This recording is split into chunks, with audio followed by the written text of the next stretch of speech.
everybody, welcome back. We're now getting ready to start with our next section, Vui. And I'll go ahead and let her do a little bit of introduction. And then when you're done, Vui, just go ahead and say something along the lines of "hit it, John" or something. So he knows when to hit play. Well, it's nice to meet everyone online, and I just wanted to say hello real quick. I didn't get a chance to embed my lovely face in my presentation, so I thought I can let you all see me in the flesh before I start. So there's going to be a fun little surprise in the QA, so I hope you all stick around for that. My name is Nguyen, and I'm here to talk to you about how to level up your life and career by becoming a human and programming language polyglot. So today I'm going to go over what a polyglot is. I'm going to explain who I am, give a quick public service announcement, and share some reasons for becoming a polyglot. And I'll do that, I'll demonstrate the benefits of being a polyglot by sharing a love story with you, which happens to be language lessons to my boyfriend, and end with some quick tips on becoming a polyglot. So a polyglot is a person having a speaking, reading, or writing knowledge of several languages. Who am I? Why am I talking about this topic? Well, my name is Nguyen Thị Vui. That is how you spell and pronounce my name in Vietnamese, where the family name comes first in Vietnamese. The G is not silent though, but I do make the G silent when I pronounce my name in English because the ng sound at the beginning of a word doesn't exist in English. I'm a child of Vietnamese immigrants, a second-generation Vietnamese American, and an avid fisherwoman. So my family escaped the war in Vietnam and immigrated to the United States, where we settled in Denver, Colorado, which is where I was born. And my family had a jewelry and electronics store on Federal Boulevard, and in fact, we, along with many other Vietnamese refugee families at the time, settled the area on Federal Boulevard in Denver between Mississippi and Alameda, which is now known as Little Saigon. That store was back in the 80s. It's not there anymore. And I also attended a Vietnamese church growing up where I learned to read and write in Vietnamese. Now, we're all engineers here, so the question is always, how fluent am I? Well, as a child, Vietnamese was my first language, and as it goes with a lot of children of immigrants, as I got older, English became my first language. So what does that mean? In terms of speaking, I'm fluent in English, but I'm slow and awkward when I speak in Vietnamese. As far as reading and writing goes, I'm totally fluent in English, but in Vietnamese I can read and write phonetically. What that means is in Vietnamese you can sound out each letter, and with the accent marks that indicate tone, you can sound out entire words that way, which is unlike symbolic written languages where each symbol maps exactly to one word that you have to memorize. So in this way I can read words that I don't understand, and that's possible with a phonetic language like Vietnamese. As far as programming goes, over my long career, here's a sampling of some of the programming languages that I know, including a cross-platform mobile technology language, GASP, called Titanium, which came before React Native and Xamarin.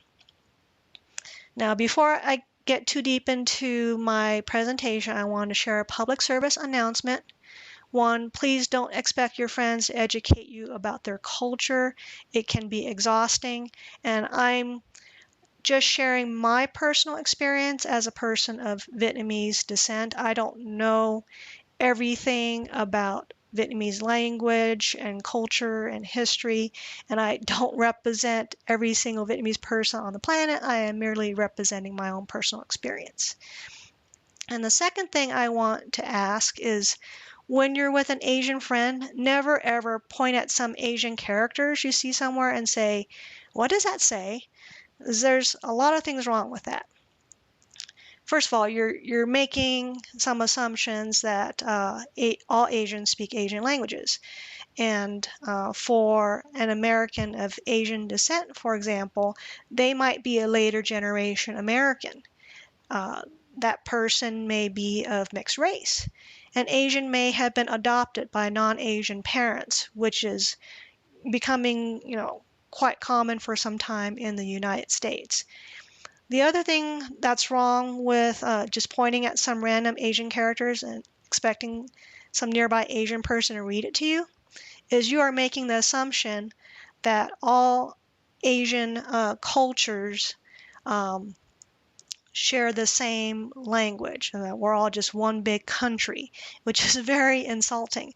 I once visited a mountain town in Colorado where I came upon the acquaintance of, I think, a very drunk guy who kept telling me that he loved to visit the country of Asia. So don't be like that guy. So what should you do instead?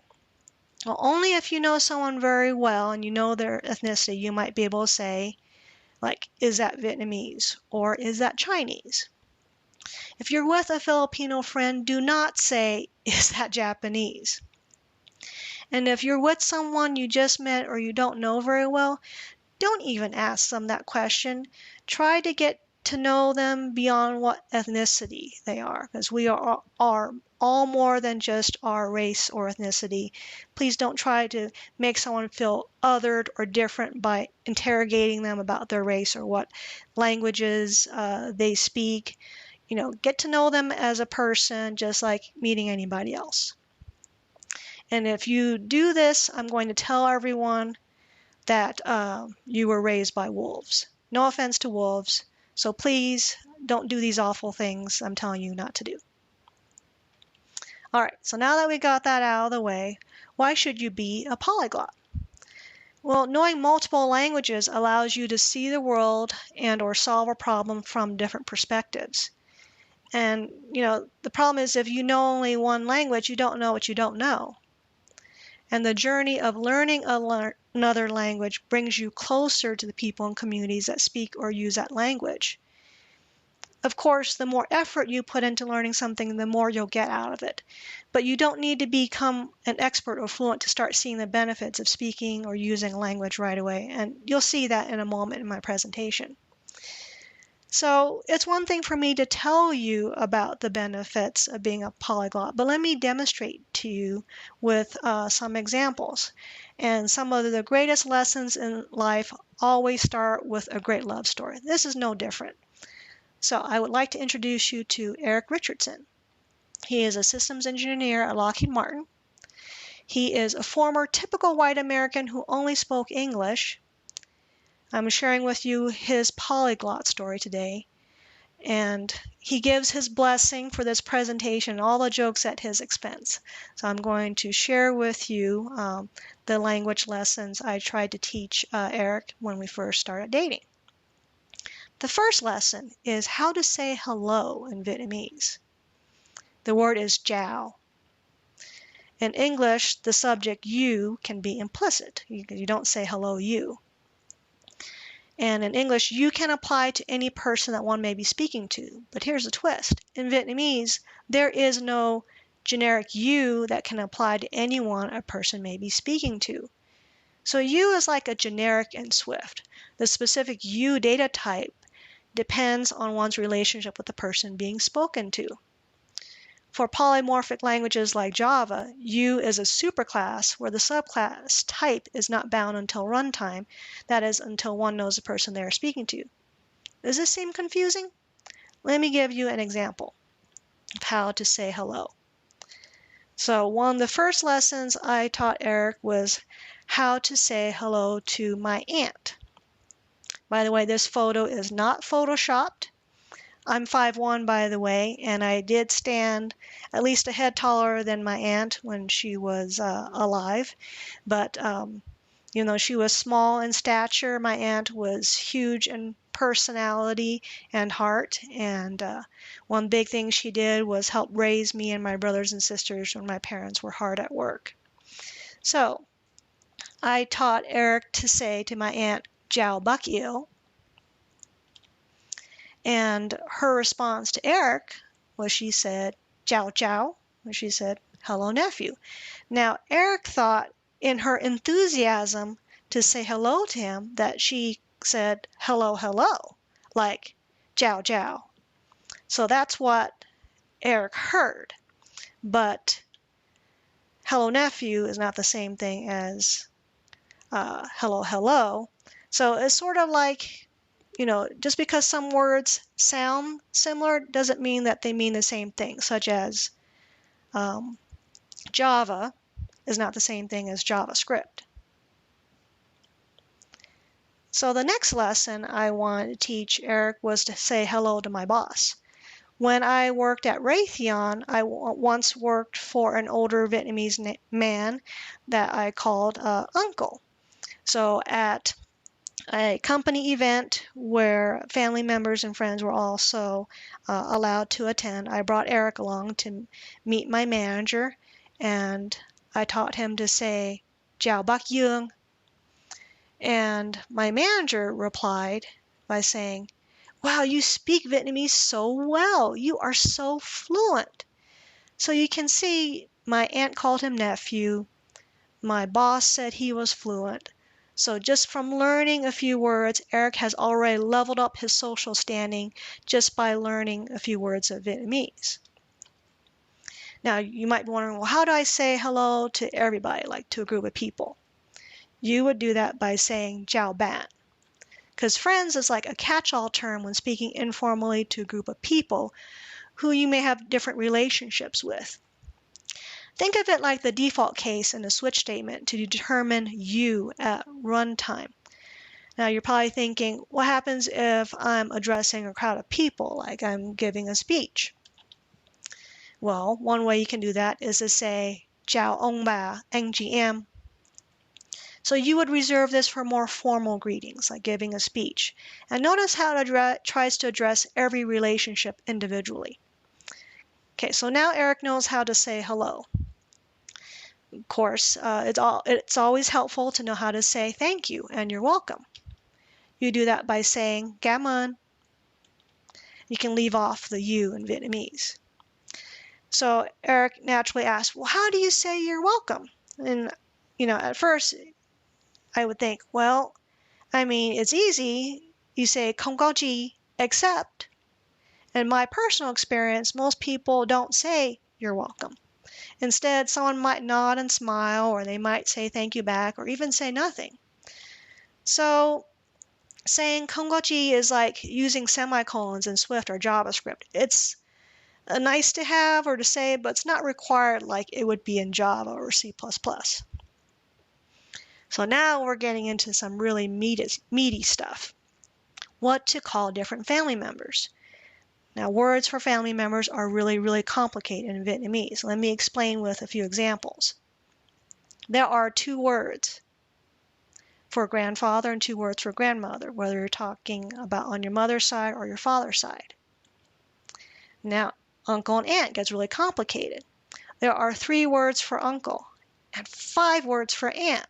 The reason being is that every word designates whether they're your mother's or father's relative, whether they're older or younger, and in the case with the aunt, if it's a younger sister-in-law. You don't have to memorize all that. Now, for brother and sister, there are 2 words for brother and sister because a word that designates older brother, older sister, younger sister. Now, what about cousin? The word for cousin is the same words for brother or sister, but with a modifier to indicate your brother or sister from your aunt or uncle's side of the family. So, bottom line, Vietnamese is a strongly typed language that relies heavily on inheritance. The word you use depends on your family member's age and or marital relationship to your mother or father. It's more like Java this way instead of Swift, which relies more heavily on using protocols and composition like family relationships in English. Now, we're going to go into words with direct translations with some regional differences. Just like in the US, people have different words for mother or father depending on what country, what region of the country they come from, personal preferences, family traditions, etc. So if you're from northern Vietnam, you would call your mother or father Bo Mẹ. If your family is from South Vietnam, you would call them Ba Ma. So think of it like most programming languages have if statements, for loops, etc., but also different variants of them. So the next thing I tried to teach Eric were some words that don't have direct translations. An example of that is the word geo.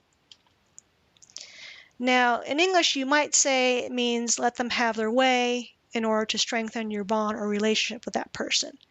That's because geo does not have a one-to-one direct translation. Not all words do across languages. The quickest translation might mean to compromise or to spoil someone, but that doesn't fully encapsulate the concept. For example, you might spoil a child by giving them too much candy. But Jill really means performing a generous act out of your love or connection for that person. So the top picture is me holding a rainbow trout, and I love to go fishing. Eric loves to go fishing too, but probably not to the extent that I do. In fact, Eric took me fishing all the time when we first started dating. That was how he courted me. That was how he geo me. And the picture on the bottom, that's me at HearseCon, which is a classic car show for hearses. And Eric loves hearses and classic cars. And the thing is, hearses scare me a little bit, but I go to HearseCon with him because that was my way to geo him.